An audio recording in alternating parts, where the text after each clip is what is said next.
autre vidéo sur iMedisk Toolkit. Alors, je vous laisse lire à quoi ça sert ici.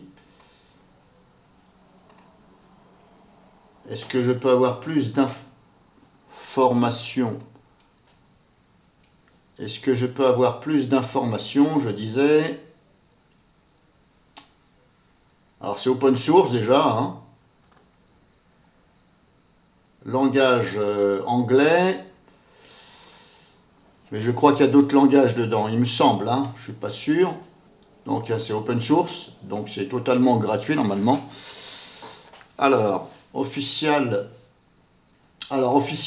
website, ça vous dirige vers SourceForge. Donc SourceForge, ce n'est qu'un dépôt, ce n'est pas le site officiel où c'est développé, où les personnes développent ce produit. Alors, je ne connaissais pas avant. Alors, ce que je vais faire, je vais regarder sur YouTube. J'ai déjà vu sur YouTube une vidéo en français. Alors, j'en ai trouvé qu'une, mais le problème, c'est que la personne, elle fait voir une seule chose, mais pas... Voilà, et j'ai regardé sur son compte, il n'y a rien d'autre. Alors, il fait voir, voilà, un truc... bon, c'est pas une critique, hein, mais voilà, il fait pas voir assez de choses. Il fait voir qu'une seule manipulation. Donc, elle est là.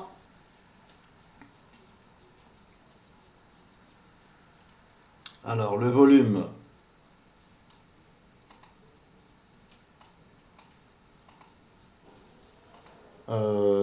Non, j'ai pas branché je n'ai pas branché le haut-parleur.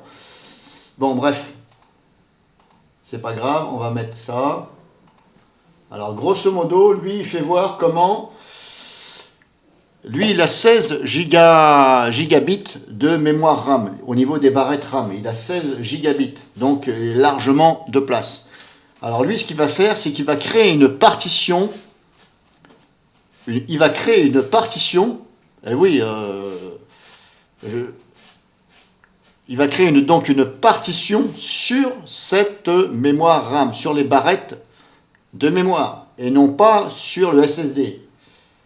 Non, vous avez très bien compris. Moi, je ne pensais pas que c'était possible. En fin de compte, il se sert le logiciel, il va affecter, si vous voulez, une partie de la mémoire comme si c'était donc une partition. Donc là, il fait voir.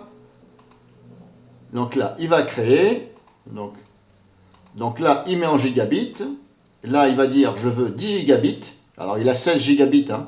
Et là, vous avez le choix entre créer Virtual Disk in Physical Memory ou Create Virtual Disk in Alors, il y a deux solutions.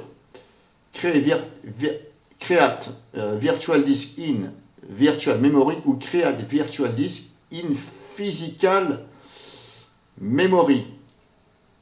Alors ça, c'est la mémoire RAM, ici les barrettes, et ça, c'est la mémoire virtuelle.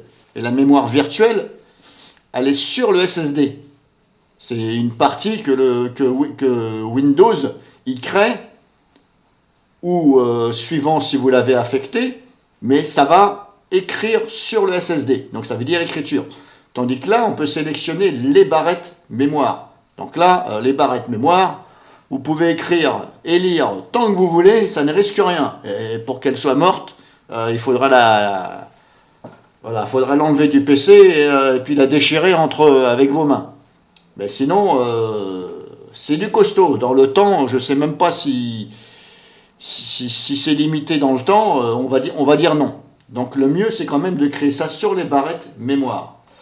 Mais comme je vous dis, il faut quand même assez. Il ne faut pas non plus 3 mètres, mais il faut que ça... Si vous faites ça, attention, c'est pour les utilisateurs avancés, il faut que ça a une particularité bien précise et que vous êtes sûr que vous allez vous en servir. Parce que le problème, c'est que si ça affecte... Alors, le problème, c'est que, vous voyez, dans sa vidéo, là, il ne dit pas si ça l'affecte tout le temps ou c'est temporaire. Vous voyez ce que je veux dire? Et si vous n'avez pas assez de RAM, comme je vous dis, lui, il a 16, donc il peut se le permettre. Bon, il a pris comme exemple 10. Bon, il aurait dû prendre 5, mais bon, c'est pas grave. Moi, je n'ai que 6 sur le PC. Donc, si j'ai que 6, je vais en prendre que 1 giga ou 2. Mais il faut que j'en ai l'utilité. Alors, l'utilité, c'est à vous de voir. Pour quelle utilité ça peut être? Ben, ça peut être, par exemple, justement, pour remplacer si vous voulez, le dossier temporaire d'un logiciel, par exemple. Ça peut être, par exemple, pour remplacer le dossier temporaire qu'utilise PAZIP. Parce que PAZIP, par défaut, il utilise le dossier temporaire, mais c'est le SSD. Donc ça écrit sur le SSD. C'est un exemple, PAZIP. Un logiciel de montage vidéo, ça utilise aussi un répertoire temporaire. Et ça écrit sur le disque. Mais alors, tous les logiciels ne permettent pas de changer le dossier temporaire. Si vous ouvrez Vidéopad, je ne pense pas que dans les paramètres, vous pouvez donc changer le dossier temporaire. Après, est-ce qu'on peut le changer dans le fichier ini du logiciel? Pas évident. Et puis là, il faut le trouver, Vidéopad, il faut le trouver. Parce que là, vous voyez, Vidéopad, bah, ça en met un peu partout. Ça en met dans ses programmes files et ça en met un peu autre part. Donc il faudrait éventuellement, peut-être, modifier, trouver le fichier ini de ça. C'est un exemple. Format factory, je ne sais pas si on peut changer, par exemple. Est-ce qu'on peut changer la destination du dossier temporaire? On n'a rien là. Son système, vous voyez, normalement ce serait dans le système. Changer, avancer. Non, on ne peut pas. On peut utiliser le multitâche, etc. Mais voilà. Intérieur, non. Là, on ne peut rien faire. Comme ça, c'est pas évident pour vous dire quel logiciel. C'est à vous de voir s'il y a un logiciel qui utilise un dossier temporaire et que vous ne voulez pas que ça écrive justement sur le SSD. Eh bien, à ce cas-là, il est bien d'utiliser donc ce petit logiciel, cet outil, et de dire, ben voilà, de changer donc dans les paramètres du logiciel, de changer la destination du dossier temporaire, de lui dire, ben voilà, tu utilises plutôt les barrettes mémoire. Donc là, il l'a fait, ok. Par contre, là, je pense qu'il a fait... Est-ce qu'il a fait une connerie ou pas? Là, le logiciel va lui demander, voilà, là, il l'a fait. Hop, je vais faire ça, pardon. Donc là, il l'a fait. Il a mis 10. On lui donne un nom, ici. Et là, on lui dit formater. Formater la mémoire RAM. Et normalement, on ne formate pas une mémoire RAM. Parce que là, il a affecté, si vous voulez, il a affecté donc le dossier temporaire comme si c'était une partition sur le disque dur, mais normalement, on ne formate pas la mémoire RAM. Bon, bref, il l'a fait, c'est pas grave. Et maintenant, s'il ouvre l'explorateur, vous voyez, hop, il a la lettre K qui appelle, qui appelle, non, c'est même pas qui appelle, il a la lettre K qui est visible. Et vous voyez, il peut rentrer dedans, sans problème, hop. C'est comme si c'était une partition, sauf que c'est sur la mémoire RAM.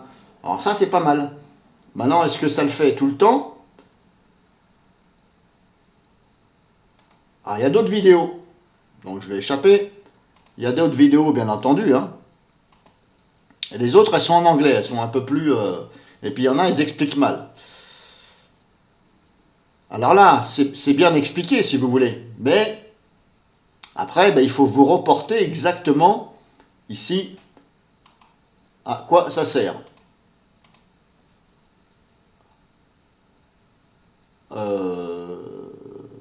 Donc j'avais dit... Non, je vais refaire ça. Je vais refaire ça.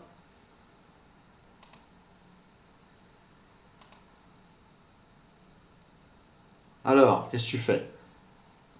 Bon, Ça a mis du temps à venir. Je vais faire copier.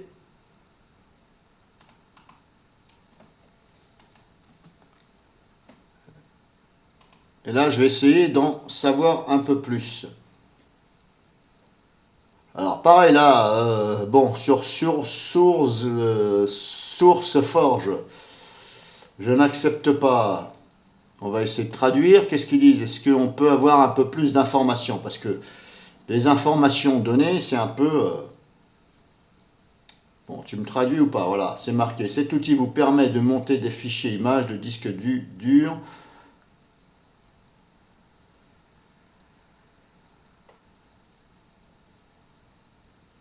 Alors, est-ce qu'on peut en avoir un peu plus? Alors, sur Clubic, des fois, on arrive à en savoir un peu plus. Voilà, est une suite d'outils. Voilà, une suite d'outils truffés d'options. Voilà, pour monter rapidement une image disque ou pour configurer un RAM disque. Voilà, ils appellent ça un RAM disque. C'est-à-dire que ça utilise les barrettes mémoire, comme si c'était un disque, une partition, quoi. Grâce à une interface intuitive avancée, que contient cette suite d'outils. Voilà, là on en sait un peu plus. Donc ce sera à vous de regarder sur internet. Je ne vais pas me taper, tous les sites pour regarder. Ce sera à vous de chercher éventuellement vous regardez sur celui-là, quelles sont les fonctions, etc. Et donc moi je trouve ça que c'est un petit peu intéressant. Bon, moi j'en ai pas besoin, si vous voulez. Je ne vais pas le faire parce que j'en ai pas besoin. Je n'ai pas besoin de le faire. J'en ai pas l'utilité en fin de compte. C'est pas que je ne veux pas le faire, j'en ai pas l'utilité. C'est surtout ça. Alors quand vous allez l'extraire, alors n'ayez pas peur. Il est ici. Je l'ai téléchargé. Il est là. Je l'ai extrait. Il est là. Vous allez avoir ça. Et là, on se dit, mais il est où le fichier exécutable? On n'a pas le fichier exécutable. En fin de compte, c'est ça. Voilà, ça utilise la commande. Alors, ce n'est pas la peine de dézipper ça. Moi, je l'ai dézippé, si vous voulez, pour regarder à l'intérieur. Parce que je pensais que le fichier exécutable, il se trouvait à l'intérieur. Mais en fin de compte, non. C'est tout simplement, il y a des fichiers exécutables, mais il y a aussi, bien entendu, les fichiers qui font tourner le logiciel. Il faut simplement double-cliquer ici. C'est un fichier de commande, ça ouvre la commande de Windows, n'ayez pas peur. Et ça va l'installer. Bon, je ne vais pas le faire parce que, comme je vous ai dit, j'en ai pas l'utilité. Je pourrais le faire. Après, je vais essayer sur machine virtuelle. Voilà, je vais essayer sur machine virtuelle. Je vais faire ça. Que vous dire de plus? Je voulais dire quelque chose, je ne me rappelle plus. Oui, je ne me rappelle plus ce que je voulais dire. Donc voilà, il faut vraiment vous en servir si vous avez vraiment l'utilité à cela.